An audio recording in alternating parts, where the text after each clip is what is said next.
मर्जी, क्या ईश्वर में आस्था रखने वाले भक्तों के ऊपर भगवान बहुत कष्ट नहीं देते? यार कष्ट तो नहीं देते, कृपा करते हैं, पर क्या है, अनंत जन्मों के पापों का नाश होना है। जैसे इस जन्म में भगवान की प्राप्ति होनी है, तो अब जितने हमारे सब कूड़ा करकट जमा है वो सब इसी जन्म के भोगने में आएंगे। तो दिखाई देता है कि यार भक्त को बहुत कष्ट है, पर ये सब इसलिए है कि अब हमारा जन्म आखिरी है। अब हमारा जन्म भगवान की कृपा से होगा, कर्म बंधन से नहीं होगा। तो सब भुगताए जा रहे हैं। बड़े बड़े संतों के, बड़े बड़े भक्तों के जीवन में, उनके रास्ते में जो दुख दिखाई देता है, उसका कारण होता है हम बहुत जन्मों से पाप किए, तो उन पापों की धुलाई हो रही, सफाई हो रही। अब हम स्वच्छ और निर्मल होकर भगवान के पास चले जाएंगे। और जिनको बहुत जन्म भोगना है, तो उनका थोड़ा थोड़ा ऐसे भोगते भोगते पशु पक्षी योनि न जाने कौन कौन सी योनियों में जाना पड़ता है।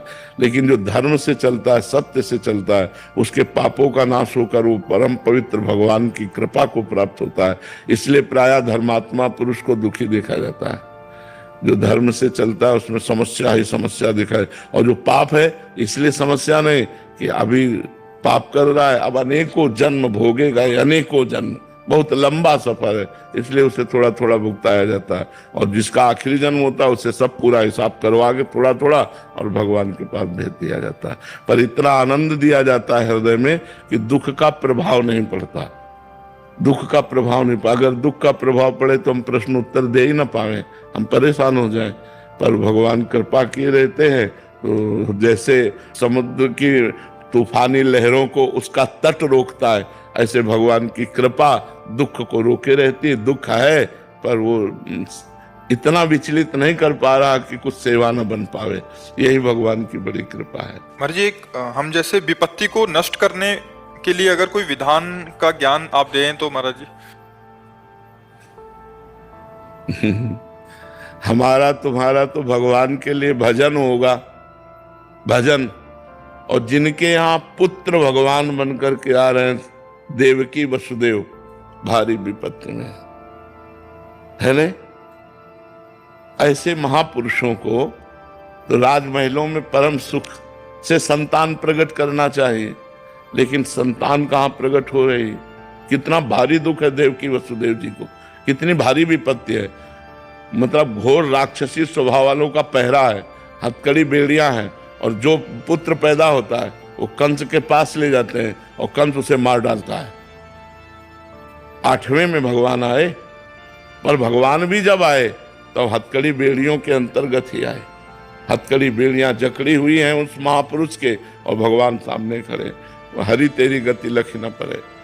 विपत्ति नष्ट हो जाए, हमें लगता है कि विपत्ति सहने की सामर्थ्य देते हैं भगवान। नष्ट करना चाहे तो कर सकते, लेकिन वैसे हमें कम प्रमाण मिलते हैं। विपत्ति नष्ट होने के कम प्रमाण मिलते हैं, विपत्ति सहने की सामर्थ्य दे, ये प्रमाण ज्यादा मिलते हैं।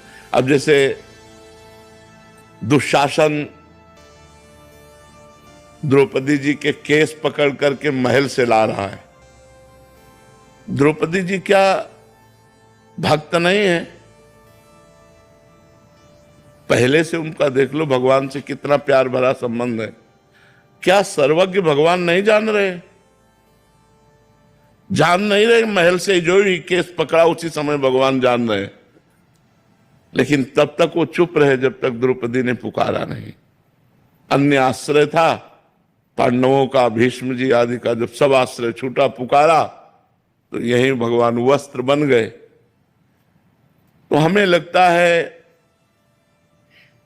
कि विपत्ति भोगने की सामर्थ्य देते हैं, विपत्ति मिटाते नहीं। तो हमें लगता है कि भगवान विपत्ति नष्ट नहीं करते, भगवान विपत्ति को सहने की सामर्थ्य देते हैं। तो भगवान से प्रार्थना करना चाहिए कि हमें सहने की सामर्थ्य दो।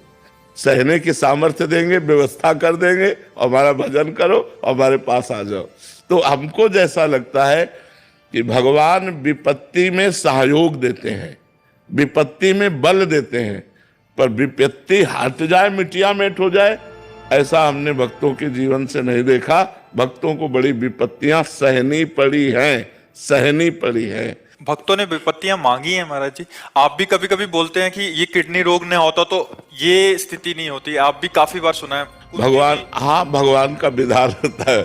यही तो भक्तों की महिमा है कि वो दुख मांगते हैं, क्योंकि दुख में भगवान का जैसा विपत्ति में सुमिरन होता है ना, वैसा सुख में नहीं होता है। जब कोई साथ नहीं देता, एकमात्र भगवान का सुमिरन, तो वो भगवत प्राप्ति करा देता है। सुख में तो उस कोटि का सुमिरन नहीं होता, जब विपत्ति और दुख में सुमिरन होता है। इसलिए कुंती जी ने दुख मांगा था। जब भगवान युधिष्ठिर जी को राज सिंहासन पर विराजमान करके द्वारिका की तरफ चले, तो पीठ करके चले, तो कुंती जी रो पड़ी। तो लौटे और कहा, बुआ आप रोई क्यों? बोले, प्रभु जब विपत्ति थी तो सामने दौड़ते हुए हमने देखा आए हो, और आज संपत्ति हो गई तो आप पीठ करके जा रहे हो। मुझे सदैव विपत्ति दीजिए जिससे मैं आपको सन्मुख देखूं, आपकी